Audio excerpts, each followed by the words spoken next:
IT job కోసం try చేస్తున్నారా? Coding ట్యూటర్‌లో ట్రైనింగ్‌తో పాటు stipend and 100% job guarantee. No doubt. చట్ట ప్రకారం చెరువు సిక్కం భూముల్లో నిర్మాణమైన భవనాలు కూలగొట్టాల్సిందే. చెరువుల్ని కాపాడి తీరాల్సిందే. అయితే దశాబ్దాలుగా అది చెరువు భూమి అని తెలిసి కూడా ఇళ్ల నిర్మాణాలకు రియల్ ఎస్టేట్ వారికి అనుమతులిచ్చిన అధికారులను ఏం చేస్తారు? ప్రభుత్వ సిబ్బంది కాబట్టి వారిని వదిలేస్తారా? తమకు ఇళ్లమ్మిన బిల్డర్లను ఏం చేస్తారు? వారు మహాకోటీశ్వర్లు కాబట్టి వారిని వదిలేస్తారా? హైడ్రా ఫ్యూచర్ ప్లాన్ ఎలా ఉండబోతోంది? లేక్ సిటీ హైదరాబాద్కు పూర్వ వైభవం తేవటం ద్వారా నగరంలో వరదల సమస్యను తీర్చాలన్న వారి పట్టుదల నెరవేరబోతోందా? ఈ మొత్తం వ్యవహారం అంతా ఇప్పుడు పెద్ద చర్చకే దారితీస్తోంది. అటు సామాన్యులు వేస్తున్న ప్రశ్నలకు సమాధానాలు ఎలా ఇవ్వాలన్న దాని మీద సర్కార్ మల్లగుల్లాలు పడుతోంది. ఇంతకీ ఎలాంటి సమాధానం రాబోతోంది?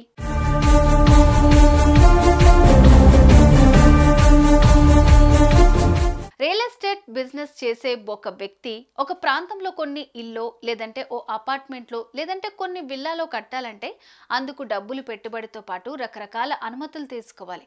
అలా అనుమతి పొందేందుకు రకరకాల డాక్యుమెంట్లు ప్రొడ్యూస్ చేయాలి. అవి అన్నీ సక్రమంగా ఉన్నాయంటే ఇంటి నిర్మాణానికి టౌన్ ప్లానింగ్ విభాగం అనుమతిస్తుంది. ఇంతకీ ఆ అనుమతులిచ్చే విధానం ఎలా ఉంటుందో కాస్తంత వివరంగా తెలుసుకుందాం.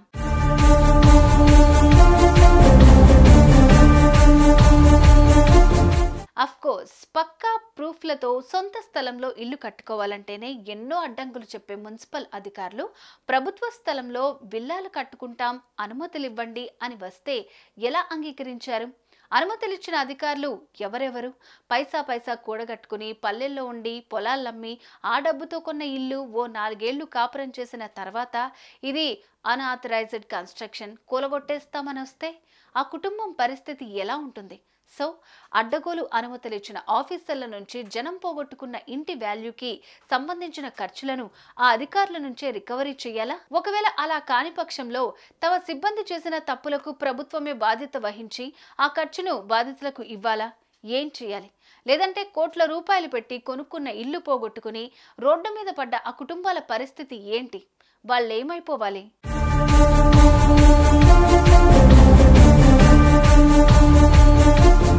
ఇలా చెరువు సిక్కం భూముల్లో బిల్లాలు కట్టి అడ్డంగా అమ్మకానికి పెట్టి ప్రజలను మోసం చేసి ఆ బిల్డర్లు చేసింది మోసం కాదా?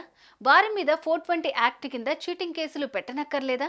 ఆ బిల్డర్ అలాంటి చోట్ల నిర్మాణాలు కట్టేందుకు కోట్లలో లంచాలు మెక్కి అనుమతులిచ్చిన మున్సిపాలిటీ అధికారులు వారు ఉద్యోగంలో ఉన్న రిటైర్ అయి ఉన్న వారిని కోర్టు బోను ఎక్కించాల్సిన అవసరం లేదా?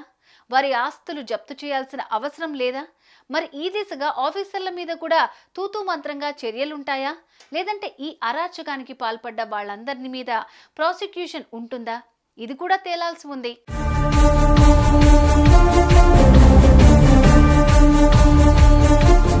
ఇదంతా ఒకెత్తైతే 10 అంతస్తులు 20 అంతస్తుల బిల్డింగ్లు ఆకాశహార్మాలు పెద్ద పెద్ద షాపింగ్ మాల్లు కూడా చెరువు సిక్కం భూముల్లో నిర్మాణమై ఉన్నట్టు తెలుస్తోంది.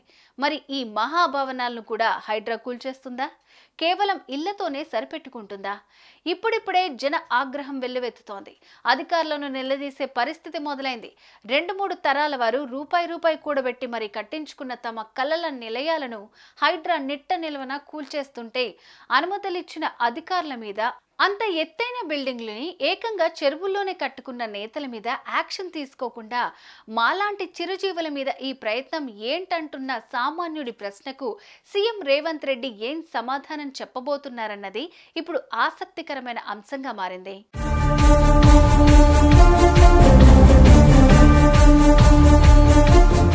ఎన్నో ఏళ్ల క్రిందట స్థలాలు కొన్నాం, రిజిస్టర్ చేయించుకున్నాం, అష్ట కష్టాలు పడి అప్పులు చేసి ఇల్లు కట్టుకున్నాం, కరెంటు కనెక్షన్ వచ్చింది, నల్లా కనెక్షన్లు ఇచ్చారు, మున్సిపాలిటీ ట్యాక్స్ కడుతున్నాం. ఇంత జరిగిన తర్వాత ఇప్పుడు వచ్చి ఇల్లు కూలు కొట్టేయటం ఏంటి? ఏం న్యాయం అంటున్న సామాన్యుడికి న్యాయస్థానాలు అండగా నిలబడతాయా? అవినీతి అధికారుల వ్యవహారం గురించి విని చూస్తూ ఊరుకుంటాయా? ఏం చెబుతాయి అన్నది కూడా భవిష్యత్తే తేల్చాల్సి ఉంది.